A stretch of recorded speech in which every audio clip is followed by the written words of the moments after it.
আসামি ছিল সোলজার, সৈনিক হত্যার আসামি ছিল তুমি। বাংলার মাটিতে জয় বাংলা স্লোগান চলবে না। মুসলমানের দেশ, হিন্দুর দেশ, বৌদ্ধ এবং খ্রিস্টানের দেশ, এখানে চলবে নারায়ে তাকবীর, আল্লাহু আকবার। এখানে সবাই আমরা বসবাস করব। জয় বাংলা চলবে না। জয় বাংলাকে আমরা বিদায় করে দিয়েছি, ওটাকে লাথি মেরে দিল্লিতে পাঠিয়ে দিয়েছি।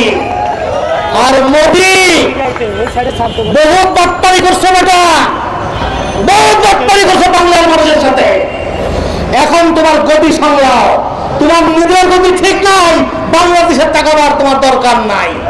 আর অনেকে বলে নির্বাচিত সরকার, নির্বাচিত সরকার।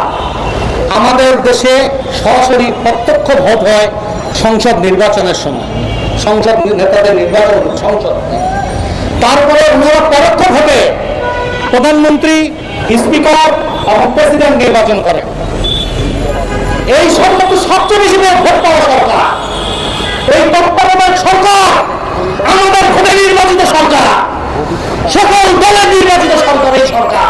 অতএব এই সরকার যতক্ষণ চাঁদাবাদ, লুটেরা, বদমাইশ, টাউট, স্বার্থশিকারীরা এবং ভূমি দখলকারীরা বাংলার মাটি থেকে না যাবে, ততদিন বাংলার মাটিতে কোনো নির্বাচন হবে না।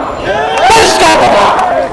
আমার মনে পড়ে এই যে রমজান গেল, তার আগের রমজান 2024 সালের রমজান মাসে, রমজানের 1 তারিখে আমরা কাঁচা মরিচের কেজি খেয়েছি 700 টাকা, 120 টাকা খেয়েছি পেঁয়াজের কেজি।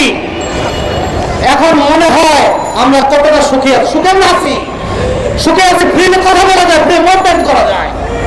আমার নেতা শফিউল আলম প্রধান, আমাদের নেতা রেহানা প্রধান সারা জীবন শুধু এই সংগ্রামটুকুই করে গেছে।